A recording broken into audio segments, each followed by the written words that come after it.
Be deluded that the world is full of benevolent individuals and institutions whose only claim to fame is that they want to lift Africa from the morass that she now finds herself in. The reality is, the poverty of Africa is the glory of some civilizations. Poverty is an industry. Ignorance is an industry. Big industry. And there are those who want Africa to continue to wallow in poverty and to wallow in ignorance because it is their safest bet to their continued benefit. The day we wake up to that reality, the safer we are. This issue that Donald Trump fears so much, we offer this question of the land. I don't know what Donald Trump has to do with South African land, because he's never been here. And he must keep his America, we will keep our South Africa. That's what he must do. South Africa is our land. South Africa belongs to all the people who live here in South Africa. It does not belong to Donald Trump. He can keep his America. And Ene is even worse. He's even worse. When I meet him, I will tell him. I will say, you, Donald Trump, you are even worse because your forebears came to America. They found the native, the indigenous Americans. They wiped them out. They killed nearly all of them. Rine, we are living as a nation, and black and white, we are going to find solutions for our land question. So Donald Trump must leave us alone. He must leave us alone, Maori. When we were facing apartheid, when we were facing oppression, he was not here. He did not fight side by side with us. And we were able, on our own, yes, with support of progressive forces in the world, to resolve the apartheid question. As far as I recall, Donald Trump was not around the negotiating table when we negotiated the end of apartheid. So stick around there in the White House. We will do our business here, and we will find solutions for our problem. So stay out of our issues, and we will not get involved in your issues in America. You have your own problems. Leave us alone. What's up, guys? Welcome back to my YouTube channel once again. My name is Dash Lifestyle. Kindly for watching me for the first time, remember to subscribe, like, share, and also comment. So guys, for a very long time, I've been bringing you the videos and the speeches from one of our African professor, Professor P.L.O. Lumumba. In this video, Professor P.L.O. Lumumba, he has come out and also he's sending a warning message to the Western country, and he's revealing how the Western country, they are destabilizing the black countries in the Caribbean and African people, and how the black people, they are being treated in the diaspora. So kindly guys, watch this video till the end, then I'll be back with more comment. Let me enter into this conversation by giving a historical context. In the month of May 1963, the leaders of the then independent African countries assembled in Addis Ababa, Ethiopia. And many speeches were delivered, and the thrust of all the speeches was that African countries, having regained their independence, their primary focus and objective was to ensure that they exercised their regained mandate for the benefit of the people, to ensure that the people were liberated from ignorance, disease, and poverty. On the 24th day of May, Perhaps the most powerful speech ever made by an African leader was delivered by Ghana's Kwame Nkrumah. And he reminded the leaders who were present on that day about a number of things. One, he told them that not to delude themselves, that by regaining their independence, the erstwhile colonizer would recoil and remain inactive. That in fact, the erstwhile colonial master was going to be more pernicious, but in a very subtle way. Kwame Nkrumah was right. He reminded his audience that going forward it was necessary and indeed urgent that Africans should begin to think as one whole, because if they remained in disunity, they would remain weak and vulnerable and therefore susceptible to manipulation. Kwame Nkrumah was right. He reminded his audience that because many of, if not all of the African countries were artificial, they were created in Berlin, and the boundaries were artificial. But he urged his audience that they should respect the inviolability of the boundaries, because if they tried to redraw the boundaries, conflict would never end. And that was reinforced in 1964 in Cairo on the doctrine of inviolability of inherited boundaries. I remind us of this particular incident 58 years ago because in 2013, the African Union came with Agenda 2063. And if you look at the text of Agenda 2063 and the speeches that were given around it, it was the rehash of what Kwame spoke about and the other leaders spoke about. And it's not lost on me last year that one of the themes of African Union was the silencing of the guns by the year 2020. I'm not a Jewish prophet, but the guns will not be silent next year. In fact, there are more guns that are emerging in Africa, which means that peace is still very elusive. And then we have been given the history. The founding fathers of the African countries took the view that because we are states made out of many nations, there was wisdom in having a style of politics that was different. So that in the early days of many African countries, many leaders held the view. Whether they were mistaken or not is another debate for another day.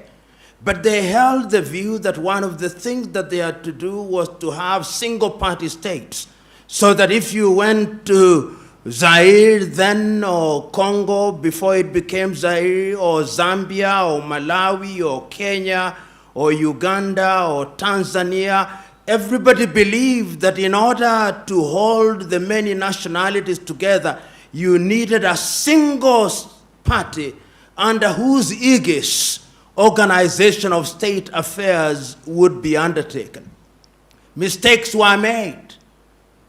And then the conceptual West convinced us that our salvation could only come from something they call democracy. And I'm using the word very deliberately, something they call democracy, which they defined.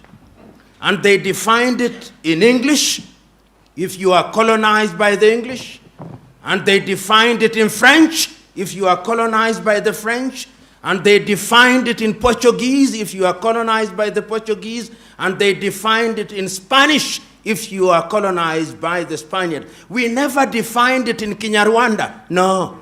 It was never defined in Igbo or Yoruba. And we were told after the collapse of the Soviet Union that democracy was equals to 1, multi-party politics, 2, periodic elections, 3, limitation of terms of the presidency. That is how the conceptual West defined it for us.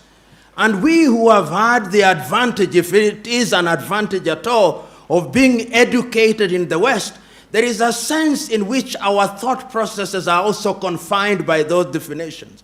However much we want to free ourselves, we find our default mode being how we were trained. So when we define democracy, we are also caught up in this box. Sometimes we tell ourselves to think outside of the box, but the true north of our thought processes still remains the box. We never think without the box. So when we talk about peace in Africa, and we talk about adversarial politics, we are not talking about anything that is African. The political party is not African. It is something that we inherited. You know, in the United Kingdom, they talk about the loyal opposition, loyal to the monarchy. Because there is a process. Permit me to say at this stage that Africa deals with diversity much better than Europe. Much better. If you look at your typical European nation, the Dutch is the Dutch, largely. The Swedes are the Swedes, largely. The Norwegians are the Norwegians, largely. The Finns are the Finns, largely. And where they have many ethnicities, they don't do very well. Ask the Spaniards if you doubt me. Where they had many nations in Yugoslavia, ask them. They created many nations to create pure ethnicities. But African nations have succeeded thus far in working with diversity in very unique circumstances where the conceptual West, despite their protestation to the contrary, are always interfering in our affairs in a very subtle manner. When we are holding election, they will deny it. But there is a way in which they are always moving in a subterranean fashion. Because the thesis still is that you divide them in order to rule them. That is the thesis. We don't say it as loudly as we should because we want to be politically correct, and I refuse to be correct. And this is exactly what Kwame Nkrumah warned us about. And the political party therefore lends itself to that manipulation. We will be persuaded, because it is us who have gone to school who form political parties, we will be persuaded to form outfits. And in many African countries, these outfits are formed on the basis of ethnic affiliation. Your typical African political party is simply an assembly of ethnicities. And in many African nations, you will discover that what we call elections is simply an ethnic census to determine which ethnic group is larger than the other. It is Julius Nyerere of Tanzania who said it. He said that the tragedy of Africa is not what the song is, not the song that is being sung, but who the singer is. And what he meant was very clear, that you may have an agenda that is good for your nation, but if you do not come from a particular ethnic group, those who will follow you will not be from your ethnic group. You may sing the best song, but when you look back, you'll discover that it's only people from your ethnic group who are following you. And when you have such a situation, the design is inherently conflictual. And that is why, therefore, when you look at Africa today, you discover that after every election cycle in many African countries, there is conflict. Because you go into the election, or the political parties go into an electoral process on the basis that we must win, and if we don't win, the elections have been rigged. In other words, we place so much premium on the presidency, and you'll see in many African countries, entry into government is like winning a lottery. It is winning a lottery because it gives you access to resources. And therefore people claim the president. If you are in a country, say, and one of your own means a son, they are normally sons. One of your own sons has won the presidency. The tribe celebrates, from the herdsman to the professor, from the fisherman to the intellectual, because we have now won the presidency. We have won the lottery. We will have ministers. We'll have all these, and everybody else feels excluded, and that generates conflict. And we have seen it, whether if we don't see it in Gabon, we see it in Guinea-Bissau. If we don't see it in Guinea-Bissau, we see it in Kenya. If we don't see it in Kenya, we see it in South Sudan. So that in South Sudan, if one were to ask them, what is the problem? The contest is of an ethnic kind. They are contesting because one of our own must occupy the state house. And that is why, therefore, you see, under the guise of democracy in a number of African countries, we create offices which are sinecures. You will have a president, you'll have a deputy president, you'll have a second deputy president, you'll have a prime minister, first prime minister, first second prime, all those useless offices which make no sense, because you have to appoint people into those offices and give them a motorcade so that when they go to their villages, they look important. And the people own them as ours. People want to be included. In such a scenario, my verdict is, number one, Africa's long-term salvation demands that we avoid adversarial politics. Africa's salvation demands that we define for ourselves what democracy means. And you said it very correctly, Professor, and the good friend from the United Kingdom, very correctly. What people want is to participate. What people want is to have a government that is accountable. Many people in many African countries simply want food on the table. Many people in many African countries simply want to have access to healthcare. Many people simply want good education. Young men and women in Africa simply want opportunities for innovation and invention. And they want a government that creates an environment where that can be achieved. And therefore, in my view, I think that time has come that Africa must define herself. One of the problems that we have in Africa is that we do not define ourselves. And permit me to annoy you. In many African nations today, after every election, whether we like it or not, we have observers. And when the elections are being held, observers may come from Nigeria, from Kenya, from Uganda, but people are waiting. What did the European Union say? You know, this belief by us that the Europeans have a divine duty to tell us what to do, and we have a divine duty to accept to do what they say, is one of the problems that we have. And until the day that we liberate ourselves to decolonize our minds, in a manner of speaking, we are going to embrace the kind of politics that will only perpetuate conflict. Right now, as I move towards my conclusion, I simply want you to look at the map of Africa. And look at the map of Africa against the declaration that the guns might be silenced by 2020. And simply tell me, is there peace and calm in Niger? Is there peace and calm in Burkina Faso? Do you have peace and calm in Mali? Is it peaceful in Mauritania? Is it peaceful in Benin? Is it peaceful in Gabon? Is it peaceful in Cameroon? Is it peaceful in South Sudan? Is it peaceful in the Democratic Republic of Congo? Is it peaceful in Somalia? You look at the map of Africa and you look at that, and you are being told through declarations that we are going to silence the guns in 2020. It's as if you are being told to go to Kigali, and meanwhile, you have engaged a gear taking you to the Democratic Republic of Congo's border, and you are on jet-like speed. This is why I think that it is incumbent upon us to remember one thing, that peace is not merely the absence of war. It is much deeper than that. That development is not building of skyscrapers in African cities. No. And that therefore, if we want to sustain peace and development, what we must look at are the human indices. I think the Bhutanese have got it right. What they call the gross national happiness index. These things that Europe tells us many useful things, but there are certainly useless things that they tell us.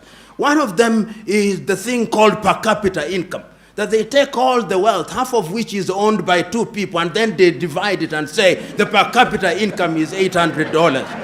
And meanwhile, all other people are suffering.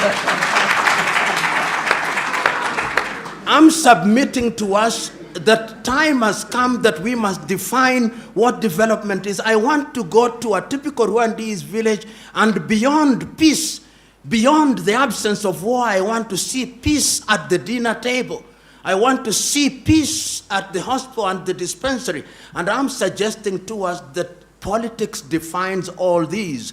And one of the things that we must do, and Professor, I can't agree with you more, is that there is no one size fits all. There is no one size fits all. What works for Rwanda is not necessarily what works for Uganda. In 1984, the Ethiopians came up with a constitution which I think is the only one in the world that defines itself on the basis of ethnic identity, and even allows the ethnicities to secede under certain conditions. Whether it has worked or not, I think the jury is still out. But they recognize the fact that ethnicities are real. And if we continue to delude ourselves in Africa that ethnicities are unreal, we are cheating ourselves. Even the United States of America nowadays, when you hear them talking about the vote, they talk about the Hispanic vote. They talk about the black vote. They talk about the Caucasian vote. They are beginning to recognize that those blocks are critical. How then do you use them in a manner that is positive? Because look at the Democratic Republic of Congo with over 233 ethnicities. Look at Nigeria with over 200 languages. Look at Kenya with over 56. Look at Tanzania with 136 plus. These are the realities in the African nation.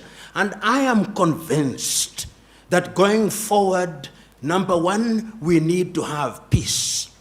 But we will not have peace by declaring that peace will come and reign. We must do things that move us in the direction of attaining peace. And until we introduce what I've called elsewhere hygiene in our politics, we are moving nowhere. And part of the introduction of hygiene is to recognize the environment and the context in which we are operating. One of the areas in which we must move is to recognize that going forward, we are different nations in single states trying to create mega nations. And unless we have inclusivity so that people feel they belong. And I want to give this example. In Kenya, it happens, and I believe in other countries. When an individual is elected as a member of parliament, in many African countries, they have things they call homecoming parties. These homecoming parties is an attempt to demonstrate to the village by the newly elected member of parliament or newly appointed minister that we went to hunt. We have come back with a prize. That prize is membership in parliament or a ministerial post. Let us eat and celebrate. So that when you want to punish that individual, you are not punishing the holder of the office, but you are punishing the whole village. People own these positions. And I'm suggesting to us that politics must be of such a nature that allows ethnicities and groups to negotiate. I do not as yet have an answer, which I think I can pin on the ground, but I have the following things. That it cannot be uniform. That it must be specific to the circumstances of each country, that it is us who must define it, and that we must have a vocabulary for it, and that we must warn ourselves that the erstwhile colonial master is alive and well, subterranean and pernicious to the core. Don't delude yourselves. And remember that sometimes the disunity of Africa is big business. And if we forget that, we will once again be manipulated. Lastly, I saw the African National Congress winning an election in South Africa last week. Not that it's a bad thing, but somebody sent me a clip that was very telling. It was a clip where all the celebrants were Chinese, and they were celebrating, "Hail African National Congress Chinese" in Johannesburg. That laughter suggests to me that you have understood my message. So guys, I hope you have watched and listened to that powerful speech from one of our African leader. He's known as Professor PLO Lumumba. I really love Professor PLO Lumumba because he's that one leader who he doesn't have any fear to the Western countries.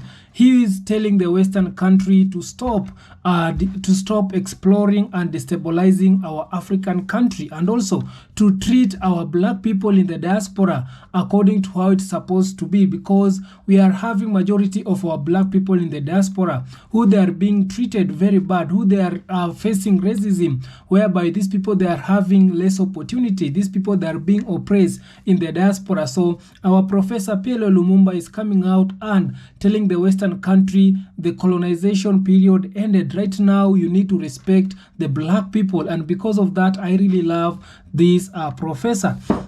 And also guys, I want to comment on some of the things that our professor he has come out and talk about in his speech. He has come out and talk about how the Western people they are exploring our African country for a very long time. These people they have been taking resources in our African country, not only in our African country, in the black countries, also in the Caribbean. We have seen how these people they have done to Haiti. These people they have taken so many resources. They have been exploring Haiti to a point whereby the Haitian people they didn't have, they cannot enjoy the benefit of their country, because majority of the things, treasures things, they were being sold to the Western country, and because of that the Asian people they decided to come out and fight for their rights. And also these people they were turning the Asian leaders to be a puppet and the sellout leaders. So because of that we are seeing right now the Asian people they are fighting so hard to get back their country. These are some of the things that the Western people they usually do to the black countries. They don't want black country to develop. They don't want to see black country coming together, black country being one of the first world country. They don't want to see that, because these people they cannot go and destabilize China or Asian. These people they usually destabilize black country. Why is it these people they hate so much black countries? And because of that and that's why we black people we need to come together and unite. And my second point is about unity. Our professor he has come out and tell us black people we need to unite, because if we are not going to unite, these people they will still destabilize our country. They will still take our resources from here in Africa, because we have seen the Asian people they are united, the Chinese they are united, the Indians they are united, but when it comes to the black people we are not united. And because of that it is one of the reasons to why these people they usually see us as a very stupid and foolish people, because we are not united. Yeah, we need to unite. We need to speak in one language so that these people they can respect us. These people they cannot oppress or they cannot destabilize the China, because Chinese they're speaking one language. These people they are united. These people they support each other. When you find a Chinese in outside their country, these people they always help and they always support each other. But when you find a black person out in the diaspora, these people they are not speaking one language. These people they are not supporting one another. When you find a black person here in Africa or any other country, in any other black country in the Caribbean, these people they are not helping each other. They are not supporting each other. I can give you an example of whereby a black person, when a black person he or she has opened a store, you will find out that the fellow black person, instead of going and support the black store, he wants to bring that black store down. So you will find out that the black person will leave black store and go to shop in Chinese or India or white store. This is to tell you that we are not united. We are not supporting each other. So we need to support our own. We need to unite so that these other races they can also start respecting us. And these people, they will stop destabilizing Africa. They will stop oppressing our black people wherever they are. So we need to speak one language, and our professor is coming out and tell us that unity, it is the thing that we black people, we need to practice. Yeah, because these people, they conquered us through us black people not uniting. They came here in Africa. They told us that the races that we should embrace, it is the yellow races, it is the white races, it is the orange races, but not our fellow black races. That's why we black people, we are hating each other because of our color. And I cannot blame the black people. It is because of how these colonizers, they came and brainwashed us black people, telling us that everything which it is black, it is bad, everything which it is white, it is good. So because of that, up to today, we are still having that mentality whereby if you are going also to the funeral, we black people, we usually wear black colors. Why are we not supposed to wear white color? Yeah, we need to wear also white color, because white it means a good thing. We need to celebrate the life of that person who we are attending the burial. So we also, black people, we need to change the colonizer system. We need to stop practicing this colonizer system. And that's bring me to my my last point of how we black people, we have started to live our culture, whereby we are up to date practicing the white culture. Yeah, you can go also to our names. Why do we African people, we have a white name? Yeah, you must find someone here in Africa is called John. Why do we have white name? We'll find someone in this in Africa is called Douglas. Douglas, that it is a English name. We need to abolish having this English name. These are some of the things that, some of the culture that we black people, we are starting to inherit from the white people, and yet we know the white people, they don't have culture. Yeah, you can see also in our election period, this something which it is called election. It was brought by the colonizers, and we black people, we are still practicing these election things, whereby our professor, he has come out and say, we black people, we always fight when it comes to the election period. Why do we have to fight when it comes to the election period? Because we are having two political party, and each party, they want to attain the seat.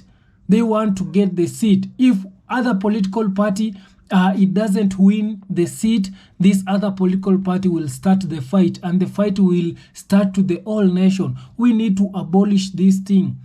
When we black people, we always thinking about the next election, who is going to win, that needs to be abolished. We need to abolish that. We haven't seen this Western country, they are fighting during their election. We haven't seen these people, they are fighting. There's a democracy that these people, they usually follow. Also, as black people, we need to follow that democracy. Our professor, he has explained very well. These are some of the cultures that we are inheriting from these white people. We need to have our African name. We don't want to have our English name or the Western name. We need to abolish, we need to deny their names here in Africa. We need to start naming our children our African name. Yeah, we need our African name. That is one of the things which will bring our history. And also, when it goes to our school, they usually teach our children about the white history. How these people, they came in Africa, how they colonized, how they conquered us, how they took our treasures thing from here to they went with our treasures thing to their country. Those are the history that these people, they usually we are still teaching our children about the white history. Also, in our educational system, we need to abolish the white history. We need to teach our children about the black history. These are some of the things that it keeps us black people behind. Why are we learning about the white history, and yet we have our own history? Black people, they are the real Jewish. Yeah, we have our own history. We need to abolish the colonizers' system in our African country. We need to start to embrace our culture, we need to embrace us black people.